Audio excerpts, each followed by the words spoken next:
Feche seus olhos, queridos. A gente tem um pouco tempo, mas a gente, até agora, tudo que nós fizemos, essa primeira parte do culto, tudo que nós fizemos é de baixo para cima. Nós adoramos ao Senhor. Quando nós louvamos, as músicas vai de baixo para cima. Quando nós ofertamos, é algo que vem de baixo para cima. Quando nós oramos, é algo que vem de baixo para cima. Mas nessa segunda parte, é o momento que algo vem de cima para baixo. É o momento que a palavra de Deus vem aos nossos corações. É o momento que o Senhor fala aos nossos corações, amém? Feche seus olhos, vamos orar. Senhor Deus, nós te convidamos para fazer parte desse culto, o qual o Senhor é o principal, o único adorado, o único bendito, o único digno de toda honra e toda glória. Pai, nós estamos aqui contemplando, celebrando os Dias das Mães, podendo contemplar nossos filhos no altar, mas para que o seu nome seja glorificado, porque para isso nós vivemos. O seu nome tem nos gerado esperança e expectativas para um novo tempo, para um lugar planejado, para uma morada celestial. Pai, em nome de Jesus, fale aos nossos corações nessa noite, Pai. Assim como o Senhor veio nessa manhã e fez com que a tua palavra fluísse através da minha vida, eu te convido, Pai, e te entrego como um vaso nas suas mãos, para que o Senhor venha me usar para falar aos seus filhos amados, Pai. Em nome de Jesus, amém? Amém. Queridos, antes da gente começar, eu gostaria de frisar com vocês 4 coisas que nós não podemos esquecer. 4 coisas que nós precisamos ter uma certeza absoluta. Eu vou pedir ajuda para os meninos da Bíblia. Tá afiada a Bíblia aí? Coloca para mim Efésios capítulo 1, versículo dos 4 ao 6. O que nós precisamos ter convicção? É que para nós, Efésios 1, versículo 4, 5 e 6. Vamos todos ler juntos comigo? Vamos lá. Como também nos elegeu nele antes da fundação do mundo, para que fomos santos e irrepreensíveis diante dele em amor. Versículo 5. E nos predestinou para filhos de adoção por Jesus Cristo, para si mesmo, segundo o beneplácito da sua vontade. 6. Para louvor da tua glória.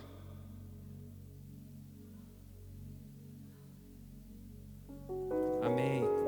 Vamos ler agora 2 Timóteo, capítulo 2, versículo 12.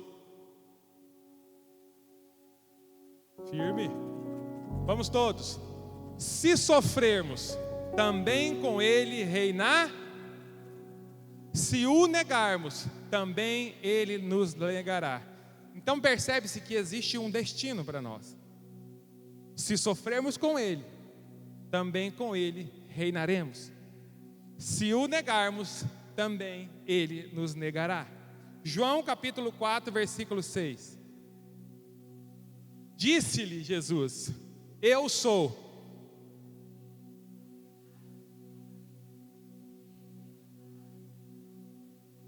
Amém?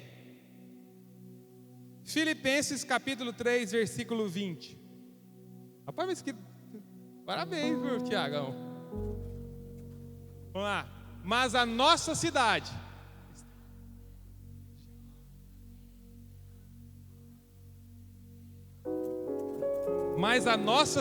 está onde? De onde o quê? Amém? Então eu quero introduzir dizendo algumas coisas. Primeiro, nós que somos cristãos, nós que estamos aqui, precisamos saber que nós temos uma origem, que nós fomos criados por Deus. Segundo, que nós temos um destino, que é reinar com o nosso Pai. Terceiro, que existe um caminho. E quarto, é que existe uma morada. Quem crê nisso, levante sua mão e dá um glória a Deus. Você tem uma origem, você tem um destino, você tem um ar-condicionado, glória a Deus. E você tem uma morada. Mas para nós, que temos um pai, que temos um destino, que temos um caminho, que temos uma morada, existe também um comportamento, existe também uma vida. E hoje eu quero compartilhar com você uma história que o Senhor colocou no meu coração, e é a história do filho pródigo.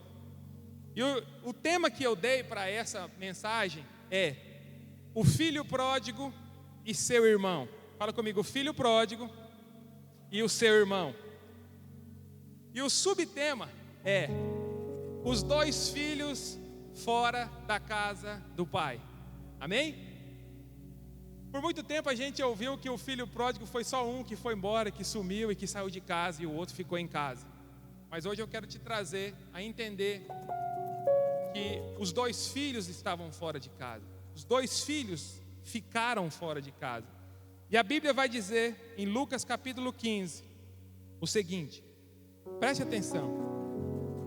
Jesus disse, falando com seus discípulos, contando algumas parábolas para os seus discípulos, Jesus começa a dizer: certo homem tinha 2 filhos, e o mais jovem deles disse ao pai: pai, dá-me a parte dos meus bens que tenho direito.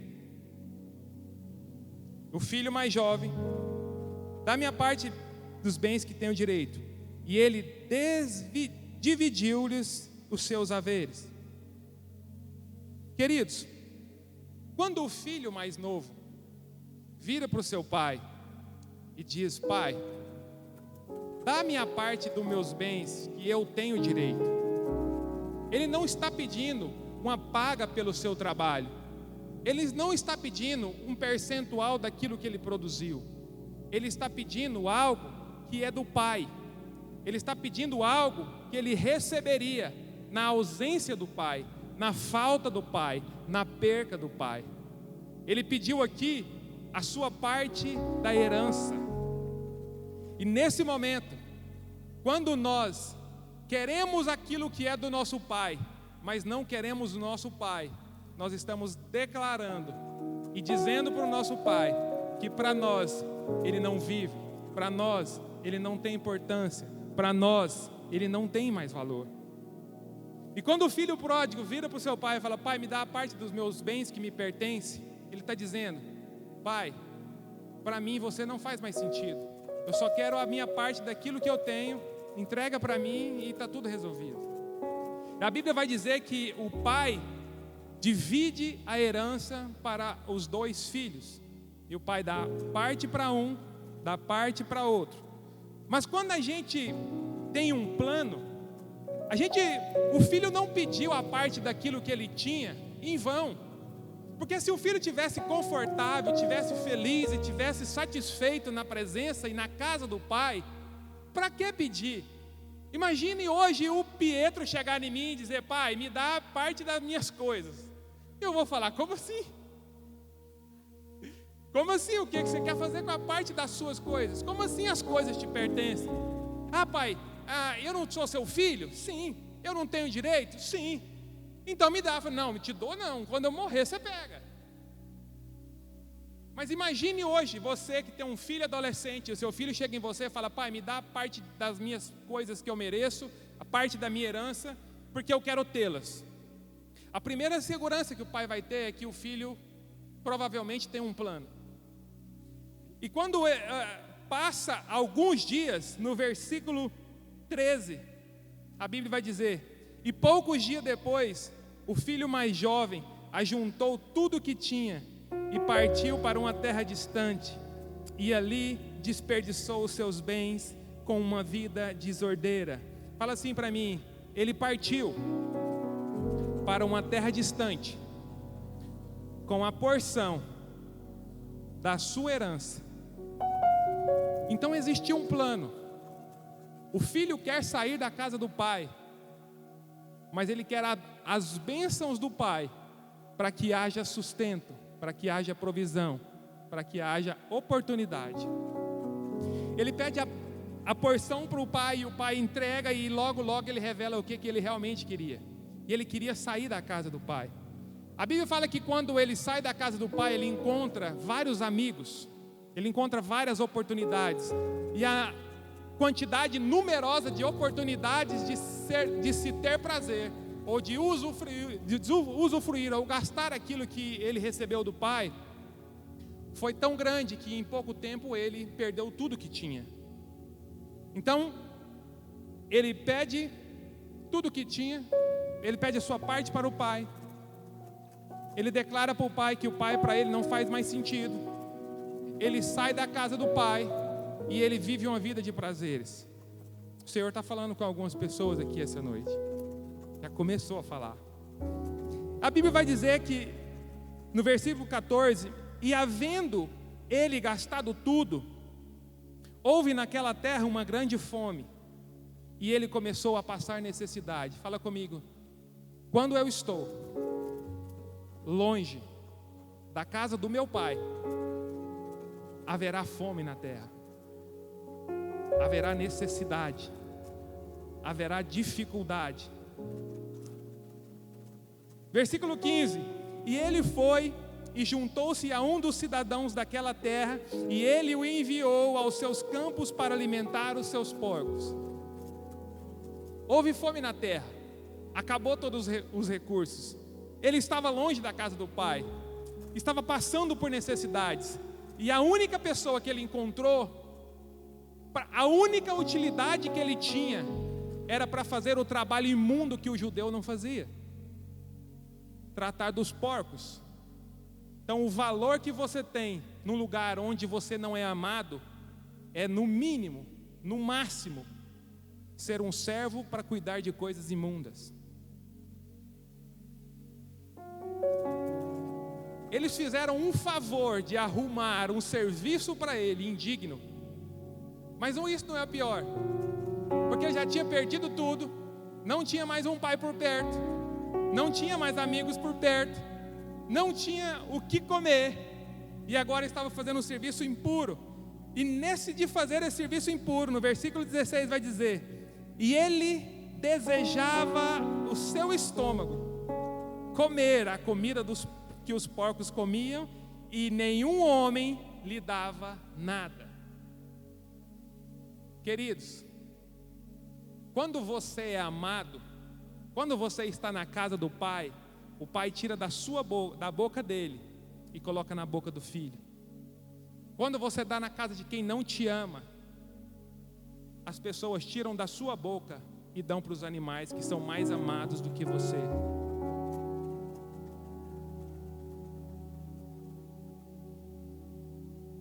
Que sentimento, que relacionamento, que amor, que lugar esse homem estava, que ele valia menos do que um porco, que o porco tinha dignidade de se alimentar e ele não tinha mais o direito nem a possibilidade de se alimentar. A Bíblia vai dizer que ele desejou e não comeu. Existem muitas pessoas que falam que ele comeu comida dos porcos, mas nem isso ele podia. O que eu quero te dizer, queridos, que saindo da casa do Pai, acaba todos os recursos, acaba todas as possibilidades. Enquanto ainda dura um pouquinho daquela herança que você trouxe do seu pai, você ainda tem sustento. Mas quando acaba o sustento que vem do seu pai, o homem não te sustenta. Lugar nenhum te sustenta. Lugar nenhum te alimenta. E ninguém te ama. Quem está comigo aqui, levanta a mão. Só porque no versículo 17, após ele perceber que ele estava na pior, vai dizer o seguinte: e ele caiu em si. E essa para mim é uma das melhores fases que pode acontecer na vida de quem se afasta do Pai. Essa é a melhor coisa que pode acontecer na vida de quem se distanciou do Pai. Nesse caso ele perdeu tudo, nesse caso acabou todos os recursos, nesse caso ele estava com fome, nesse caso ele estava sendo humilhado, e aí ele entendeu que estava errado. Talvez algum de nós estamos nessa posição hoje. Acabou todos os recursos, não existe provisão, eu não sinto a presença do Pai. E aí nós precisamos cair em si. A Bíblia fala que ele caiu em si e disse: quantos servidores de meu pai têm pão o suficiente e sobra, e eu aqui pereço de fome? Deixa eu te dizer uma coisa: na casa do pai, seja filho, seja servo, seja voluntário, seja parente, come bem, se alimenta bem, tem provisão, não passa necessidade das coisas. Aqui, caindo em si, lá longe, numa terra distante, ele fala assim: gente, a casa do meu pai é o melhor lugar que pode existir, porque se aqui distante as pessoas amam mais os animais do que a mim, na casa do meu pai, mesmo eu não sendo filho, mesmo eu sendo um servo, eu tenho o que comer com fartura. E ele cai em si e fala: meu Deus, como é bom estar perto da casa do meu pai. Tudo bem, eu abri mão de ser filho, eu pedi minha herança, eu não sou mais filho, mas nem que seja para ser um servo, eu vou voltar para a casa do meu pai, porque até para ser servo na casa do meu pai é o melhor lugar.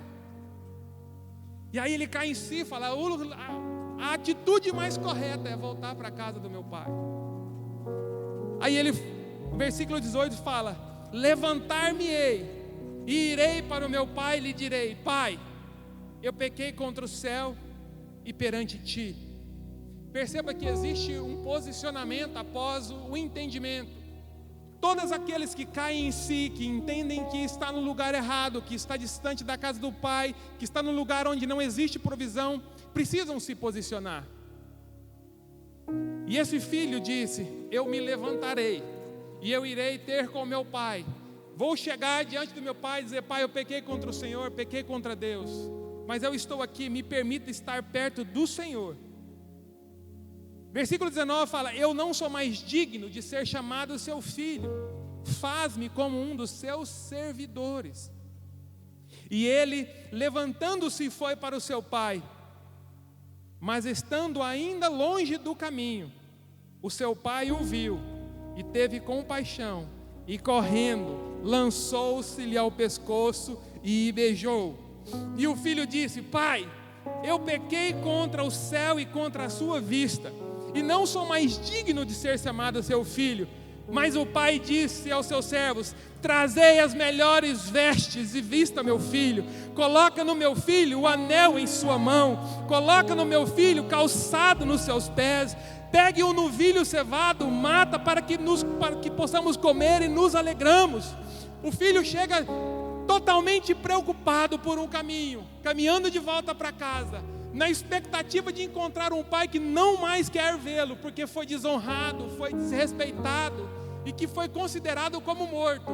E esse pai, que poderia parecer carrasco, quando vê o filho voltando para casa, corre em direção ao filho, lança-se no pescoço do filho e beija o seu filho, dizendo: vem para casa, filho, as suas vestes estão sujas. Meus servos, peguem roupas limpas e coloquem no meu filho. Meus servos, peguem sapatos e coloquem nos meus filhos. Mate um novilho, olha como que ele está magro, olha tanto que ele está passando fome, olha tanto que ele está passando necessidade. E eu quero te dizer que a postura do pai é de ser pai. A postura de ser pai é de continuar sendo pai. O posicionamento de Deus é de continuar ainda sendo seu pai. Mesmo que você rejeite ser filho de Deus, Deus não desiste de ser seu pai. Todas as vezes que você cair em si e voltar em direção à sua casa, vai existir um pai que está à sua espera. E o pai que você pensa que não vai te aceitar em casa, está de braços abertos, doido para correr ao seu encontro, para te abraçar, para te beijar, te chamar de filho, te vestir roupas novas, te calçar sapato nos pés e te dar toda a provisão necessária. Eu estou falando com algumas pessoas aqui. Deixa eu te dizer, quando a gente está distante da casa do pai, quando nós decidimos pegar aquilo que é recurso dos nossos pais, nós vamos para uma terra distante, nós vamos para um lugar distante, e ali nós encontramos um vazio, nós não nos relacionamos mais com o nosso pai, nós não ouvimos mais o Espírito Santo de Deus falando conosco, e nós simplesmente vivemos uma vida natural. Mas chega um momento em que o Espírito Santo nos convence de que vale a pena voltar para casa. E que existe também um caminho. A Bíblia vai dizer que não existe um outro caminho que leva a Deus a não ser Jesus. E Jesus aparece dizendo: em verdade eu vos digo, eu sou o caminho, eu sou a verdade, eu sou a vida. Ninguém vem ao Pai a não ser por mim. O Espírito Santo te convence, faz com que você caia em si. A sua atitude te levanta em destino à casa do Pai. Mas a direção, o caminho é Jesus, que te levará à casa do Pai. E a Bíblia vai dizer: trazer um novilho cevado, vamos matar, vamos comer, vamos nos alegrar, porque esse filho meu estava morto e vive novamente, tinha se perdido e foi achado, e eles começaram a se alegrar. Sabe o que eu acho mais interessante? É que da mesma forma que o filho diz para o pai que o pai estava morto quando sai de casa, o pai fala para o filho que o pai fala para os servos: o meu filho estava morto e agora vive, estava perdido e agora foi achado. O pai sabe que o destino, a situação de um filho que está fora de casa é a morte. Então todo filho que sai de casa, o pai tem certeza que fora de casa não há vida. Se você está fora da casa do pai, você está caminhando em passos largos para a morte. O pai está dizendo: os meus filhos que estavam mortos, agora vivem. Meus filhos que estavam perdidos, agora foram encontrados. E nessa noite eu profetizo que filhos que estavam mortos viverão, filhos que estavam perdidos serão encontrados. E a Bíblia fala que eles se alegraram. Pai e filho se alegraram. Não tem nada mais emocionante do que o encontro de um filho e um pai. Um filho que fez arte e fugiu. Um pai que perdeu o filho e agora encontrou. Queridos, a durabilidade nossa fora da nossa casa, fora da presença do Pai, é muito pouca. Nós às vezes nos posicionamos a fugir de casa, a sair de casa, a achar que a gente consegue viver sozinho. Quando eu era adolescente, eu saía de casa cedo e só voltava à noite. Eu aprontava na rua e ficava com medo de voltar para casa, porque eu ia voltar para casa, a notícia já tinha chegado, meu pai já ia me bater. E quando você sai de casa e você vai para a rua, vai para um lugar distante, o seu pai recebe a notícia, o seu pai sabe onde você está, o seu pai conhece o que você está fazendo. O problema é que eu ficava o dia inteiro na rua, mas quando chegava de tarde, eu percebia que eu precisava de um lugar de descanso, que eu precisava de um lugar de proteção, que eu precisava de um lugar para me alimentar, que eu precisava de um lugar para me dormir. E esse lugar eu encontrava na casa do meu pai. Então eu colocava o meu rabinho entre as pernas e voltava para casa e chegava para o meu pai: pai, eis-me aqui, pequei contra os céus e contra ti. Meu pai: filho, vai tomar um banho, sua mãe já fez a janta, vai para o quarto que a gente vai conversar e amanhã é outro dia. Eu estou querendo trazer essa reflexão para vocês, queridos, porque por mais que pareça coisa simples, muitos de nós já decidimos sair da presença de Deus porque a gente acha que consegue viver sozinho. Muitas pessoas já desistiram de estar na casa do Pai porque acreditam que as bênçãos que recebeu do Pai, os recursos que recebeu do Pai, são infinitos para te sustentar fora da presença do Pai. A provisão de Deus está com você enquanto existe Deus. Quando você sai da presença de Deus, tudo aquilo que está com você acaba. Tem validade. Aí, a Bíblia vai dizer que quando ele chega em casa e começa a celebrar, acontece uma outra coisa. Versículo 25. Ora, o seu filho mais velho que estava no campo, e vindo, e ao aproximar de sua casa, ele ouviu músicas e danças. E ele chamou os servos do seu pai e perguntou o que significavam aquelas coisas. E ele lhe disse: o teu irmão chegou, e o teu pai matou um novilho cevado, porque ele o recebeu são e salvo. Queridos, eu fico imaginando a expressão dos servos do pai, anunciando para o irmão mais velho. O irmão mais velho chega em casa, vê aquele movimento, aquela festa, os servos todos envolvidos na festa, os escravos ali todos envolvidos na festa, e o irmão mais novo ali, e o pai envolvido nas festas. E o irmão mais velho chega e fala: que coisa é essa? Os próprios servos, o seu irmão chegou, o filho do seu pai que estava perdido, que foi embora, voltou para casa, e o seu pai mandou matar um novilho cevado para a gente celebrar. Tipo assim, vamos também? Vamos celebrar também? Por quê? Até os servos se alegram quando o pai está alegre. Até quem não é filho se alegra quando um filho volta para casa. E esse precisa ser o posicionamento nosso. E a Bíblia vai dizer que e ele se irritou e não quis entrar em casa. Portanto, saindo o pai e o perguntou, e ele respondeu ao pai e disse: eis que eu te sirvo há tantos anos, em nenhum momento eu transgredi um mandamento teu. Contudo, tu nunca me deste um cabrito para que eu pudesse me alegrar com os meus amigos. Mas vindo este teu filho, que desperdiçou os teus bens com prostitutas, mandaste matar um novilho para ele? E ele disse: filho, tu sempre estás comigo, e tudo o que eu tenho é teu. Mas era necessário fazer festa e regozijarmos-nos, que este teu irmão estava morto e vive novamente, tinha se perdido e foi achado. E aí o pai nos ensina que existem filhos que já estão na casa do pai, que não precisam se preocupar, porque tudo que está na casa do pai, tudo que é do pai também pertence a você. Aquilo que o seu pai vai dar para o seu irmão não vai tirar aquilo que o seu pai vai te dar, porque Deus pode te dar o suficiente e pode dar para o seu irmão também o suficiente. As bênçãos de Deus é inesgotável. Ele não vai pegar as bênçãos dele e dividir pela metade e dar um pouquinho para cada um. Ele vai dar a plenitude para um e superabundar na vida do outro. Deus é dono de todas as coisas, sabe? Quando eu começo a pensar que as coisas de Deus são pequenas a ponto de que se dividir vai fazer falta, eu não estou conhecendo o meu Deus. Quando eu começo a olhar a vida do meu irmão e ver que ele está prosperando e eu não, eu estou achando que Deus está dando mais para ele e está pouco para mim.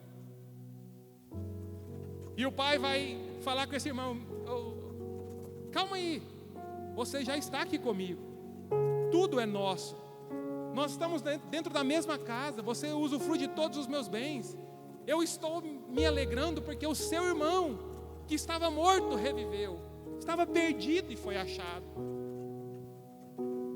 E a Bíblia fala que ele não entra na casa porque não concorda. E nesse momento, ele revela exatamente o mesmo perfil do irmão mais novo. Porque na verdade ele não está na casa do pai para que o pai se alegra. Ele está na casa do pai para que ele se alegra. Ele não está na casa do pai para o prazer do pai, ele está na casa do pai para o seu próprio prazer. Existem pessoas que estão na igreja, não é para agradar a Deus, é para agradar a si mesmo. É para dizer para as pessoas que é crente, que vem na igreja, que nasceu na igreja, mas que o que interessa é o seu próprio prazer e não o prazer do seu pai. Porque quando você chega na igreja e não aceita que um irmão seu que está perdido nas drogas, que está nos vícios, volta para casa e tem o mesmo direito seu, você está dizendo: eu sou digno, mais do que ele. E por mais que meu pai seja feliz com a volta dele, eu não sou. E se ele ficar dentro da casa, eu não fico. E é por isso que eu volto no tema para dizer que não era só um filho pródigo, porque um filho saiu de casa, mas o outro não entrou em casa.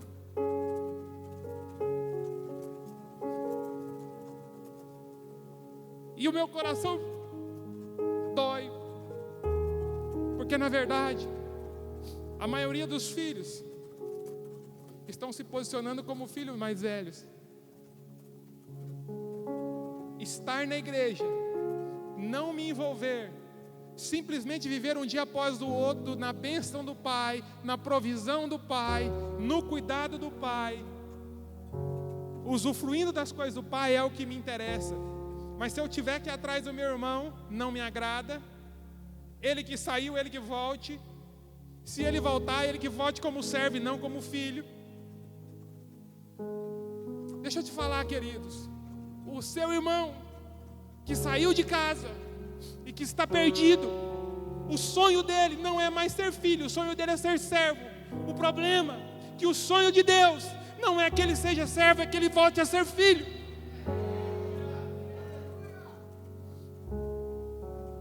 E se você começar a pensar como Deus pensa, começar a olhar para os perdidos como Deus olha, começar a olhar para a casa do Pai como um lugar grande, como uma morada eterna, como reino celestial, onde há muitas moradas, você vai entender que cabe você, cabe seu pai e cabe os seus irmãos. E que a bênção de Deus, e que o cuidado de Deus, e que os recursos de Deus é o suficiente para transbordar na sua vida, na vida do seu irmão que está perdido e na vida dos seus irmãos que vão vir.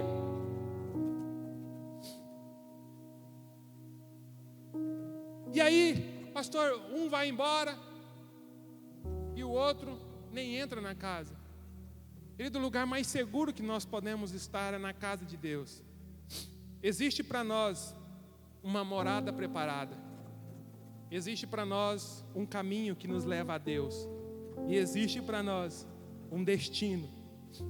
E existe também a nossa origem. Eu separei aqui alguns tópicos que o Senhor me entregou.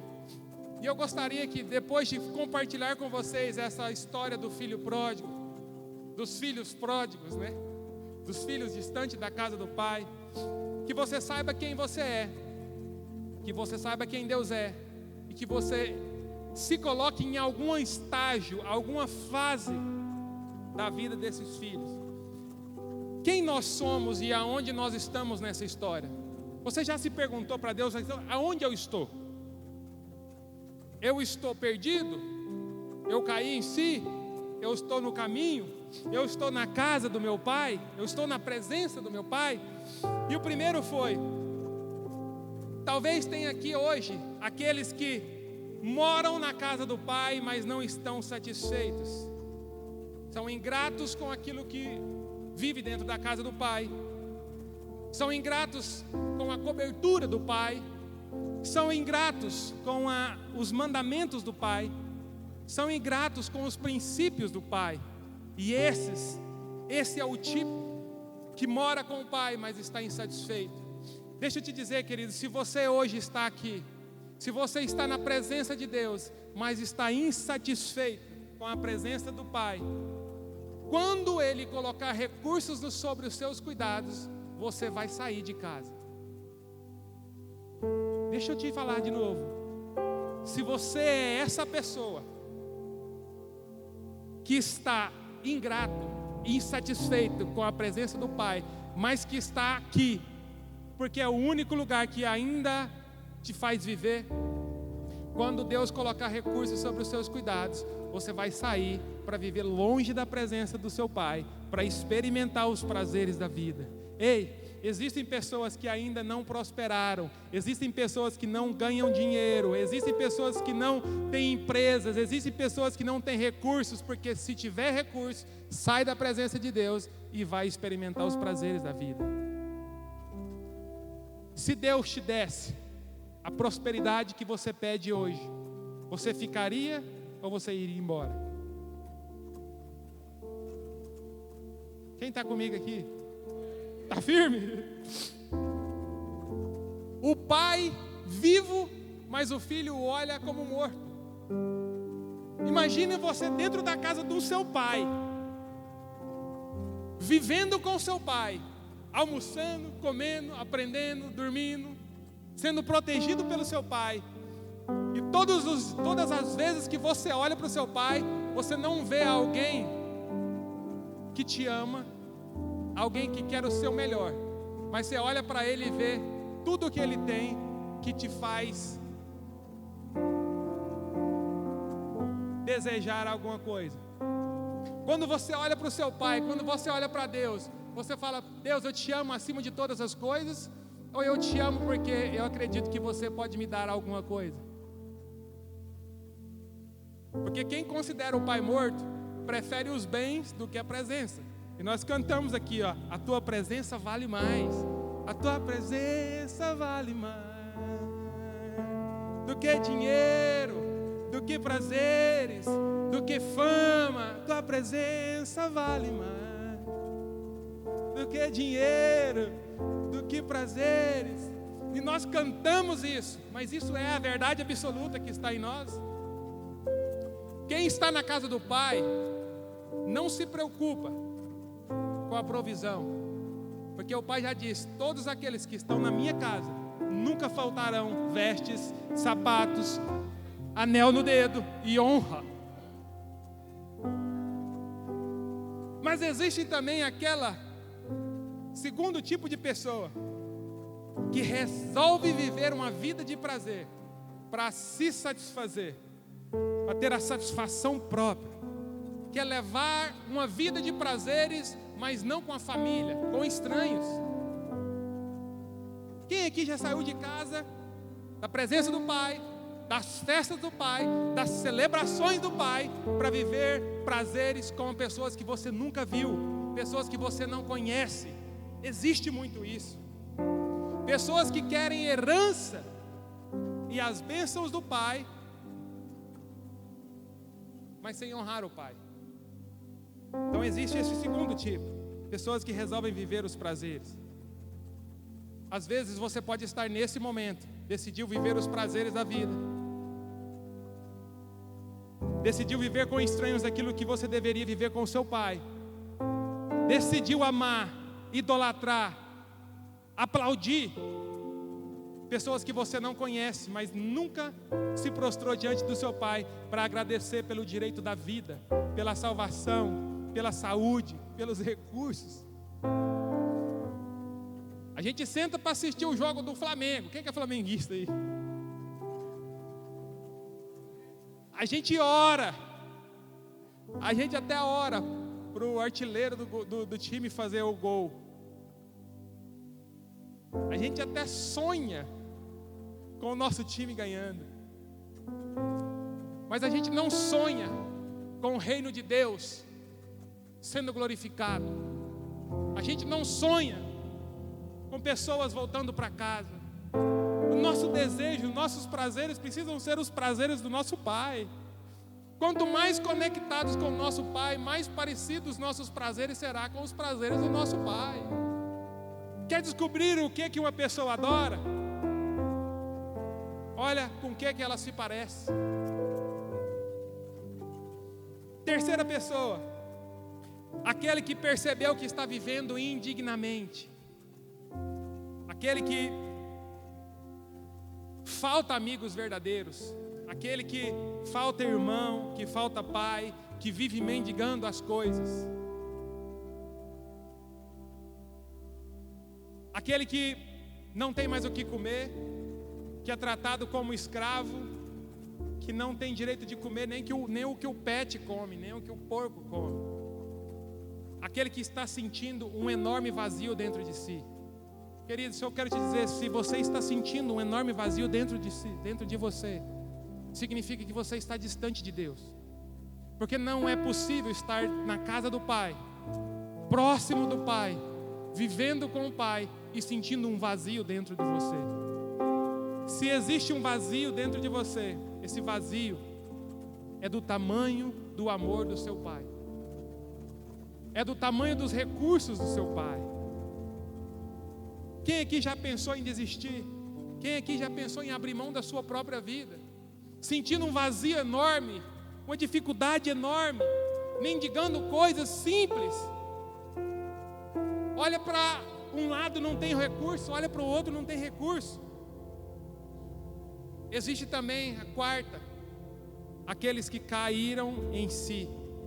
E eu gosto muito desse, porque percebe que está enganado, percebeu que errou e percebe que estar perto do Pai, mesmo não sendo filho, é o melhor lugar a se estar, é o melhor lugar para estar, é o melhor lugar para viver, é o melhor lugar para morar.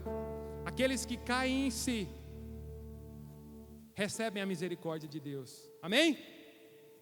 Existe também o quinto, aquele que decide voltar para a casa do Pai. Quem aqui já decidiu voltar para a casa do Pai? Quem aqui aguarda ansiosamente morar com Deus? Morar na casa do Pai? Aquele filho que decidiu voltar para a casa do Pai é aquele que reconhece que precisa de fazer o caminho de volta. Aquele que reconhece que precisa caminhar em direção à casa do Pai novamente. Porque o mundo, as portas do mundo são muito grandes. Quem entra pela porta do mundo encontra um horizonte muito grande, onde não consegue saber nem aonde está. A Bíblia fala que a porta do céu, a porta que leva a Deus é estreita e o caminho é apertadinho. Porque na verdade existe só um. Quando você volta em direção à casa do Pai, tenha certeza que esse caminho te levará até a casa do Pai. Quando você sai da casa do Pai, tenha certeza de que esse caminho te levará a um abismo muito grande. Existem também, e eu gostaria de fazer uma pergunta: qual é o caminho que te leva de volta à casa de Deus? Qual é o caminho que te leva de volta à casa do Pai? Qual é o caminho que te leva de volta para Deus? Quem aqui já aceitou esse caminho? Quem aqui já está disposto a caminhar nesse caminho? Quem aqui já está caminhando nesse caminho? Esse caminho existe verdade. Esse caminho existe vida. Esse caminho te leva de volta para Deus. Não existe outro caminho. O sexto, aquele filho que decide ser servo, mas é honrado como filho. Queridos, voltar para casa sabendo que não merece, não muda a posição do seu pai. Mas voltar para casa sabendo que não merece, te traz de volta para um lugar de humildade, para um posicionamento de humildade. Falar assim: eu reconheço que na presença do meu pai é o melhor lugar. Sendo filho ou sendo servo, eu vou para ser servo. E se eu for achado como um filho, glória a Deus por isso. Mas aquele que decide a servir, a voltar para a casa do pai, não será visto pelo pai como servo, mas sim será visto pelo pai como filho. Eu quero te dizer, se um dia você decidiu voltar para casa, se um dia, por mais difícil, por mais longe que você foi, por mais fundo que você foi, se você decidiu voltar para a casa do seu pai, você vai ser recebido como filho. E o seu pai, olhando para você, vendo a sua circunstância, ele vai reeditar tudo aquilo que foi destruído em você. Ele vai transformar tudo aquilo que foi destruído.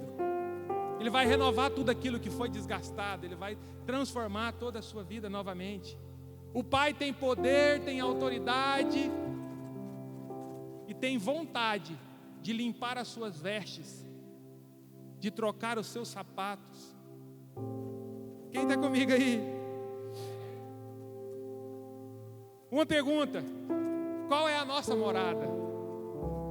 Filipenses 3:20: a nossa cidadania é dos céus, de onde aguardamos com grande expectativa o Salvador, o Senhor Jesus Cristo.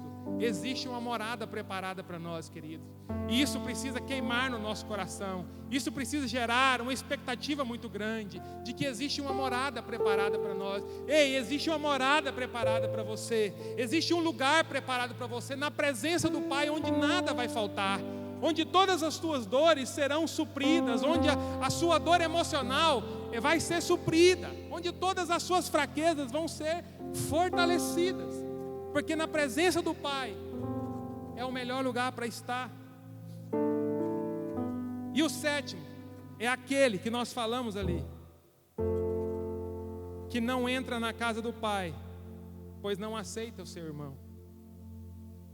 Dentro de casa, mas valoriza muito mais a posição própria do que a do seu irmão.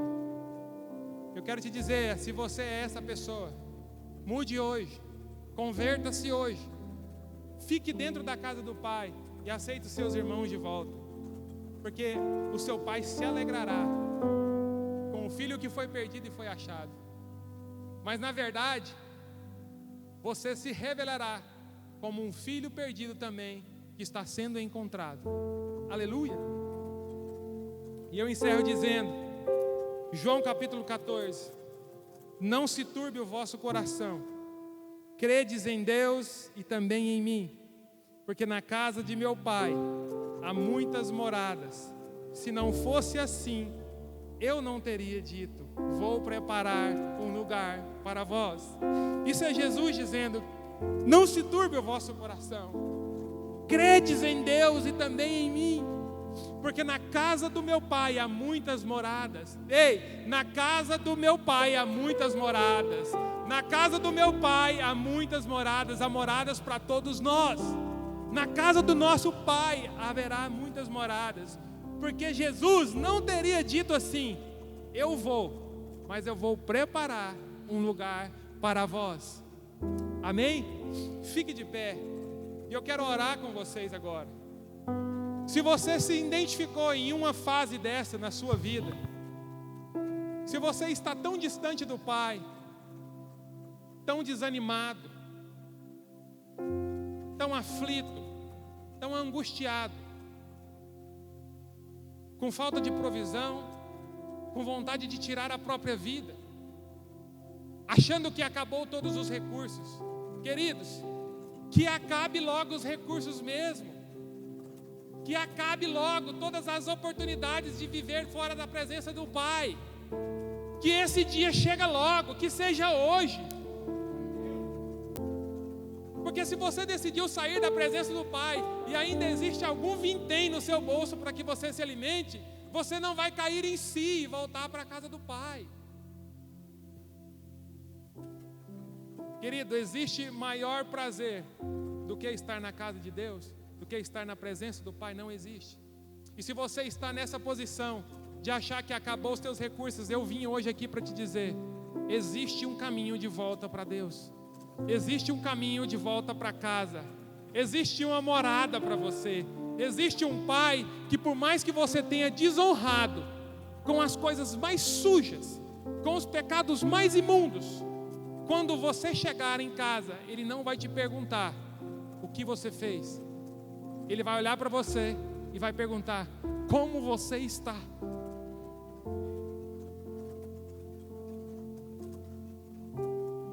Se você está em algum desses momentos da sua vida, talvez que tenha caído em si, eu quero dizer para você que caiu em si, que existe um caminho, que é Jesus. Não tem como voltar para a casa do Pai por outro caminho que não seja Jesus. Eu quero dizer para vocês que disseram sim para Jesus, e para vocês que estão no caminho, fiquem firmes, santifiquem-se, porque logo, logo nós iremos morar com o nosso Pai. Logo, logo Jesus irá nos buscar com uma morada preparada para nós. E se porventura você encontrar algum de seus irmãos, não tenha medo que a herança do seu pai acabe ao dividir com o seu irmão. Olhe para o seu irmão e, se for necessário, reparta os recursos que você tem com o seu irmão, para que ele viva, para que ele volte para casa e para que seu pai fique feliz. Amém? Quem pode dar uma salva de palmas para Jesus?